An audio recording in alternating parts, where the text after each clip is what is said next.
अक्षता गोष्ठपति अनि गैडु त्यहाँ भएन पुजारी ऐरी सिकारी गैडा भवानी गङ्गा भवानी गङ्गा भवन के रे उतार भन्दै आउनु त भयो त्यो त्रिशुल राखे ठाउँबाट के हो रे त्रिशुल राखे ती परका चाहिँ गैडु गोसाई गडी गोसन गौरी गोसाई गौरी गोसाई गैडु गोसाई परका दुईटा भए अब यतापट्टिबाट चाहिँ महारुद्र काँडा ब्रह्म गोष्ठपति ऐरी सिकारी गङ्गा भवानी तल पनि सेम हो अब तपाईँले छ नि अब तपाईँले अब सुरुदेखि भन्नु ल भन्छु ल अझै बिग्रियो मैले छ नि जस्तो के ल एक नम्बर लु एक नम्बर त्यसरी एक नम्बर होइन महारुद्र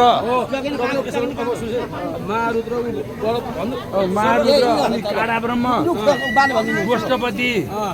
ऐरी सिकारी गङ्गा भवानी अनि गैडु गोसाई परस अनि यो किन 18वटा 17वटा चाहिँ किन भयो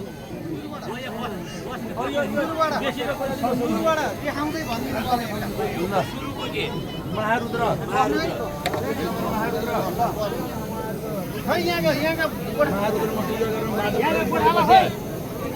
अनि त्यसपछि काँडा ब्रह्ममा 12 किसिम घिमिरे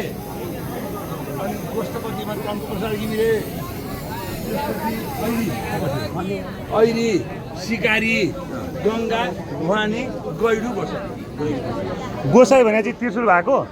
गैडु गोसाई कुलको नाम के हो बाह्र मस्ता यो हाम्रो यो गोठा यो गोठादुम मात्रै हो यो गोठादुम मात्रै हो यो कुल पूजा होइन हाम्रो यो 6 महिनामा गोठादुम पूजा हुन्छ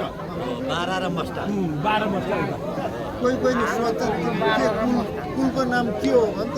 बरा मस्ता भनेर मामा भान्जा यतापट्टि यो चाहिँ 6 महिनामा पूजा हुनेको गोठादुम हो गोठादुम त 6 महिना हुन्छ 6 महिना हुन्थ्यो पहिले गोठमा गर्ने बेला थियो जहाँ दुध दुहुनु हुन्थ्यो गर्थे अब मन्दिरमा गर्छ रेकर्ड पनि गरायो भने सजिलो हुन्छ पछि बताउनुलाई ल बुवा यो अनि यो कोठा किन यस्तो भनेको यो क्या यो कहीँ 18 17 18 साढे 18 तेर्छ यहाँ बनाउनु पर्छ त्यो अनि यो घट्दै जान्छ यो घट्छ अनि तल चाहिँ 17 साढे 17 के कारणले उभौली उधौलीमा पर्यो उमौली 18 उधौलीमा 17 अनि यी अरू चाहिँ यो चाहिँ 9 चाहिँ 9 को छ अनि 7 को छ पर्तिर 7 को छैन सबै 9 छ होइन उमौलीमा 18 तल 7 ए तल चाहिँ 7 घटाउने त्यही त माथि बढाउने तल घटाउने बेसीमा हुँदा र गाउँमा